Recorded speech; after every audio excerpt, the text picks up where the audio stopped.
Hello दोस्तों, स्वागत है आपका आज के एक नए वीडियो में जिसका टॉपिक होने वाला है गुजकेट एग्जाम। अब आपको पता है कि गुजकेट 18 अप्रैल को है, यानी कि अब 2-3 दिन ही बचे। तो आज का वीडियो में मैं ये आपको सजेस्ट करने वाला हूँ कि आपको सिर्फ 2-3 दिन में क्या कुछ करना चाहिए। तो जैसे कि यहाँ पे मैंने पॉइंट्स लिखे, तो सबसे पहले पॉइंट देखिए कि प्रीवियस ईयर क्वेश्चन पेपर। अब ये आपको ऑलरेडी सब में बता चुका होंगे कि ये आपको करना है, बट आपको किस तरह से करना है। अब जैसे कि मेरी बात करूँ तो मैंने पिछले 2016 से लेके गुजकेट में मैं पेपर एनालिसिस कर रहा हूँ। मैं देख रहा हूँ कि क्या कुछ हर साल पैटर्न रहती है। तो अब मैं यहाँ पे फिजिक्स सब्जेक्ट्स का सिनेरियो लूँ तो फिजिक्स में आउट ऑफ 14 क्वेश्चंस 7 से लेके 8 क्वेश्चंस ऐसे होते हैं कि जो हर साल होते हैं, यानी कि एवरेज 8 क्वेश्चंस ले लीजिए कि जो 2016 से लेके लास्ट ईयर 2021 तक रिपीट हो रहे हैं। तो आपको सबसे पहले ये 8 क्वेश्चंस निकाल के आपको इतना ज्यादा उसमें डीपली पता चलना चाहिए कि यही इसका आंसर होगा।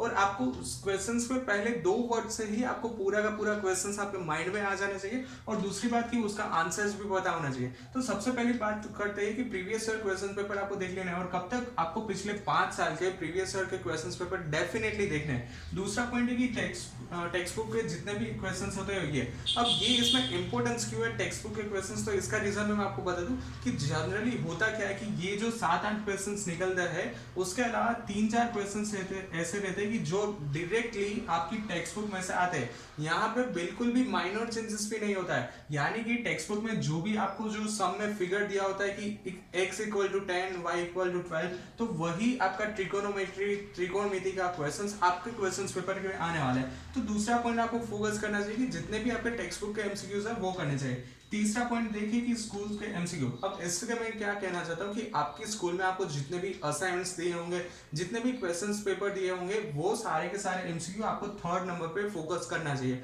अब क्योंकि स्कूल को पता होता है कि पिछले साल ये तरह के क्वेश्चंस आए थे, यहाँ पे इतने चेंजेस हुए थे, तो आपके स्कूल के एमसीक्यूज को आपको देने होंगे 3rd नंबर पे प्रायोरिटी। 4th नंबर आपका है और रिपीटिंग क्वेश्चंस। अब जैसे कि मैंने बताया कि 8 क्वेश्चंस ऐसे होते हैं रिपीटिंग, तो आपको सबसे पहले यहाँ पे मैं ये हो गया, उसके बाद बताना चाहता हूँ कि जितने भी दूसरे इतने क्वेश्चंस निकलते हैं रिपीटिंग, वो आपको यहाँ पे प्रायोरिटी देनी चाहिए। अब इसमें प्रॉब्लम कहाँ आएगी कि जब भी रिपीटिंग क्वेश्चंस में माइनर चेंजेस होगा, तब आपको पता नहीं चलेगा कि ये जो आपने टेक्स्ट बुक में पढ़ा वही क्वेश्चन है, जो हर साल रिपीट होता है वही क्वेश्चन है, या फिर इसमें माइनर चेंजेस है। तो इसीलिए आपको फिर से यहाँ पे फोकस करना होगा 4th पॉइंट पे कि जितने भी रिपीटिंग क्वेश्चन है वो आपको इतनी अच्छी तरह से आपको माइंड में आने चाहिए कि ये वही क्वेश्चन है जो हर साल रिपीट होता है और इसमें कोई भी चेंजेस नहीं है। 5th पॉइंट है डबल आंसर क्वेश्चंस। अब इसमें होगा क्या कि आपके मान लीजिए कि आपने टेक्स्ट बुक में से पढ़ा कि जिसमें कोई भी क्वेश्चंस का आंसर था ए, बट आपने कहीं और रेफरेंस बुक में देखा तो वहां पे उसका आंसर था बी। इस पॉइंट पे आपको इन तरह के क्वेश्चंस का आंसर डेफिनेटली 100% श्योर होके जाना है कि ये जो क्वेश्चंस है इसका आंसर ए ही रहेगा। जितने भी बुक्स में बी पब्लिश हुआ है वो सारे के सारे रॉन्ग है, क्योंकि होता क्या है जनरली कि इसी तरह के क्वेश्चंस जिसमें आंसर्स गलत होते हैं, टेक्स्ट बुक में आंसर होता है ए, रेफरेंस बुक में आंसर होता है बी, तो इसी तरह के क्वेश्चंस ज्यादातर आपकी गुजकेट में आएंगे। तो उस टाइम आप कंफ्यूज हो गए कि अब कौन सा सिलेक्ट करें, टेक्स्ट बुक वाला या फिर रेफरेंस बुक वाला।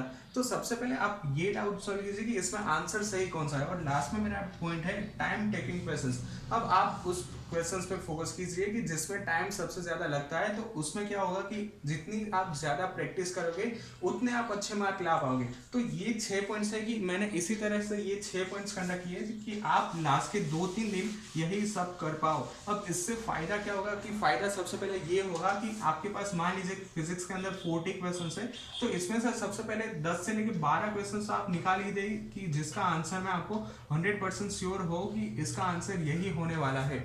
अब बचे कितने, सिर्फ बचे 28। अब 28 में से आपके पास 12 क्वेश्चंस ऐसे होंगे कि जो आप सॉल्व कर पाओगे with the help of equations. अब फिर कितने बचे इसमें से 26 और ये हो गया 16। तो ये लास्ट में 16 क्वेश्चन से इतने निकलेंगे कि जिसपे आपको फोकस करना होगा आंसर सॉल्विंग के लिए।